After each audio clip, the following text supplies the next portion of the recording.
Selamat malam pemirsa, selamat berjumpa di Managing the Nation Leadership Challenge Series. Nah, malam hari ini saya akan memulai diskusi kita dengan Guru Manajemen Sejagat Peter Drucker pernah mengatakan bahwa tidak ada negara yang miskin di dunia ini.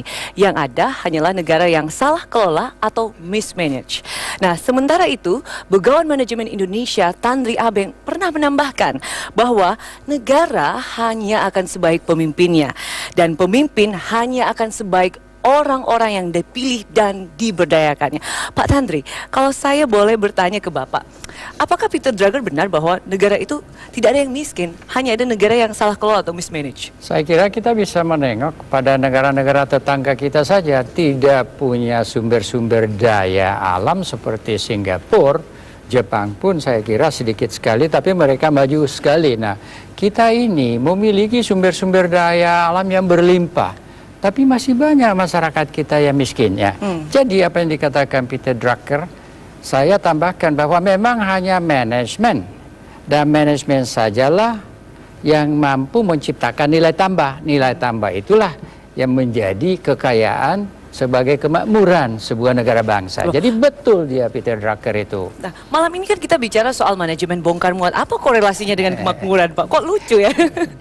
Itu jangan salah, manajemen bongkar muat itu bukan manajemen yang sangat sederhana, bahwa seluruh perjalanan daripada ekonomi kita itu sangat banyak dipengaruhi oleh efisiensi dari yang namanya pengelolaan kepelabuhanan sebagai bagian daripada biaya infrastruktur. Ya mungkin barangkali para ahli bisa ditanyakan berapa sih besarnya biaya infrastruktur kita itu.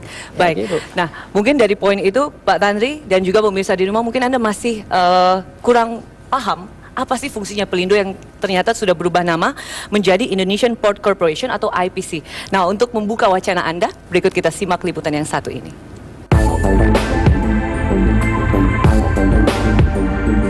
Indonesia merupakan negara kepulauan yang 2/3 wilayahnya adalah perairan dan terletak di lokasi yang strategis karena berada di persilangan rute perdagangan dunia. Sehingga peran pelabuhan dalam mendukung pertumbuhan ekonomi maupun mobilitas sosial dan perdagangan di wilayah ini sangat besar. Oleh karenanya, pelabuhan menjadi faktor penting bagi pemerintah dalam menjalankan roda perekonomian negara. Sejak tahun 1960, pengelolaan pelabuhan di Indonesia dilaksanakan oleh pemerintah melalui perusahaan negara atau PN1 sampai dengan 8. Setelah mengalami perubahan beberapa kali, akhirnya dirubah lagi menjadi PT atau Persero Pelabuhan Indonesia atau Pelindo 1 sampai 4 pada tahun 1992 sampai saat ini. Sebagai salah satu badan usaha milik negara atau BUMN yang mengelola jasa pelabuhan di Indonesia, PT Pelindo bertanggung jawab untuk memajukan dan mempunyai visi global ke depan untuk bersaing pada perdagangan dan perekonomian dunia.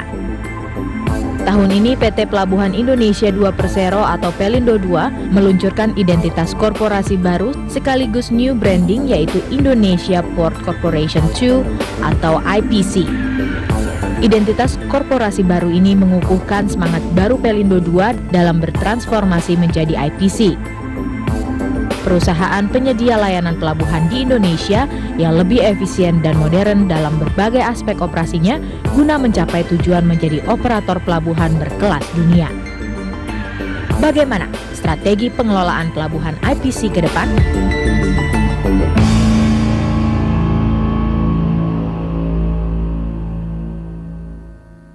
Baik pemirsa, kalau tadi Anda sudah menyimak apa yang sudah dilakukan oleh IPC atau Indonesian Port Corporation dan bagaimana perusahaan ini berperan dalam era globalisasi. Nah, untuk itu di studio sudah hadir Direktur Utama IPC Bapak Richard Joslino. Selamat malam Pak. Dan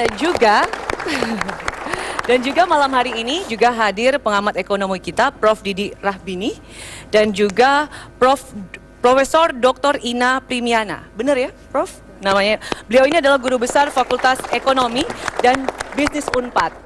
Kita mungkin langsung ke Pak Lino dulu di sini. Sebenarnya peranan dari Pelindo 2 ini apa sih Pak untuk ekonomi di Indonesia? Saya ingin koreksi, jadi kita sebaiknya dipanggil IPC. Ya, kita ingin differentiate nama kita. Kalau dulu Pelindo, sekarang IPC. Karena apa? Kita new branding. Negara ini negara archipelago yang terbesar di dunia. Setuju kalau itu. Ya. Masalahnya bangsa kita nggak pernah menyadari itu resources yang begitu besar. Ya, mindset daratan. Mungkin cuma orang Bugis lah yang mindsetnya lautan.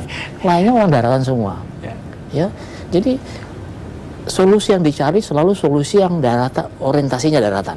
Contoh, angkutan darat, angkutan dari Jawa ke Sumatera. Itu sebagian besar 40 juta ton itu diangkut lewat crossing Merak Bakauni. Itu solusi yang mahal. Mahal sekali itu ya. Angkutan darat itu 10 kali angkutan laut dalam 10 kali. cost ton per kilometer. Waduh. Khususnya IPC yang saya tangani ya. Sekarang ini kita tangani sekitar 12 pelabuhan. Oke. Mulai dari Tanjung Priok, Panjang, Palembang, Pontianak, Teluk Bayur, Pangkal Balam, ya itu kurang lebih dari 12 itu yang kita tangani.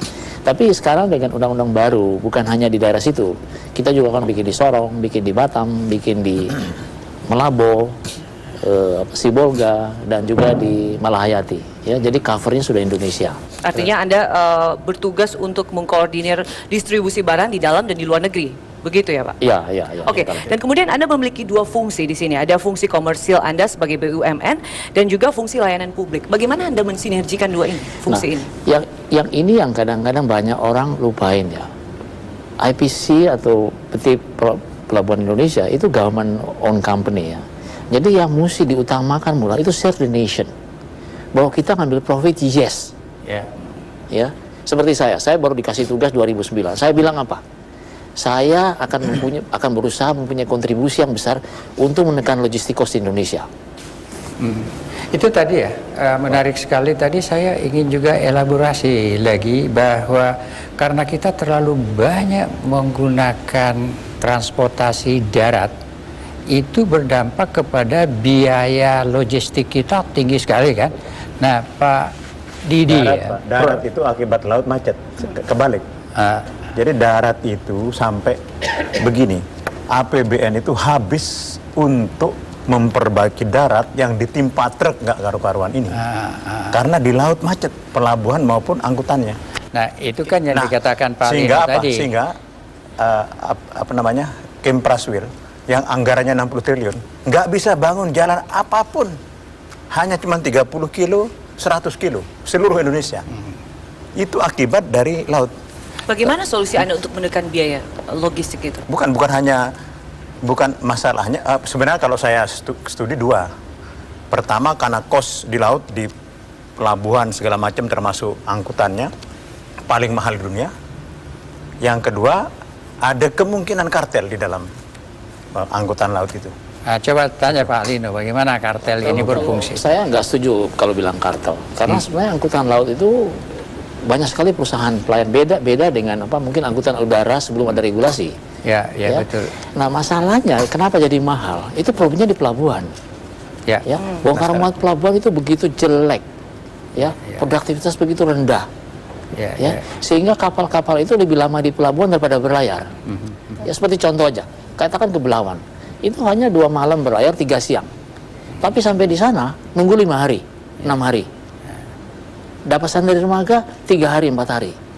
Ya, sehingga tadi kalau Pak Armini bilang tadi bahwa itu mahal sebagian, tapi yang lebih susah lagi kepastian. Itu ongkos juga, Pak. Kayaknya ongkos. Lebih mahal dari ongkos biasa. Ya, itu lebih mahal daripada ongkos karena orang butuh kepastian. Saya mungkin ke Prof. Ina dulu.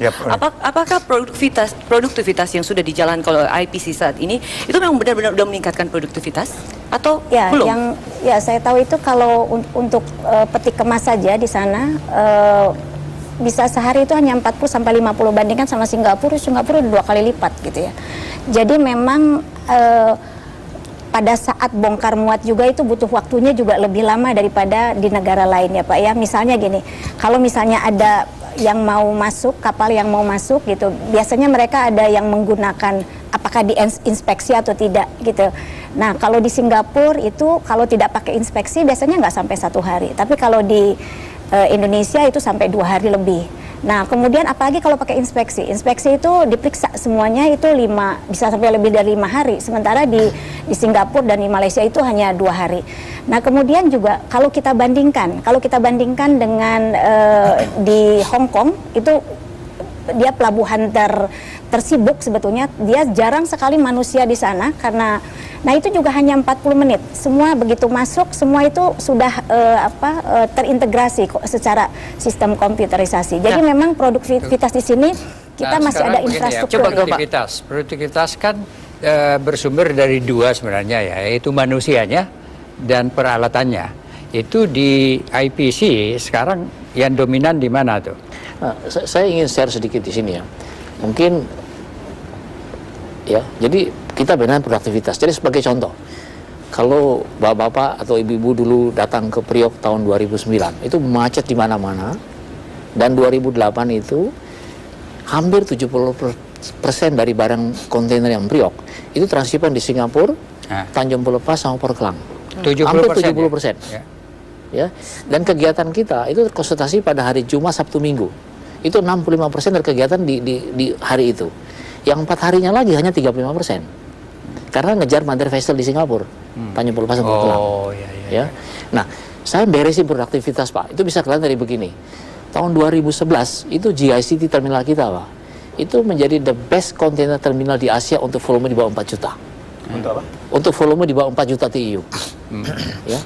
Nah, dengan program yang kita kerjakan itu, dan secara intensif kita bicara dengan shipping line, major shipping line, gimana supaya mereka bawa mother vesselnya ke Indonesia, itu refleksinya bisa dilihat di 2011, di mana nggak banyak orang tahu, bahwa sekarang transshipment dari Priok ke Tanjung Pelepas dan Portland itu kurang dari 18%. Dari 70%? Dari 70% kurang 10%. Oke, artinya dari transshipment itu aja itu udah memberikan pengaruh ya? Tekan banyak. Oke, kita hold dulu di situ Pak. Pemirsa jangan kemana-mana, kami akan kembali dengan informasi dan diskusi yang lebih menarik lagi. Tetap bersama kami.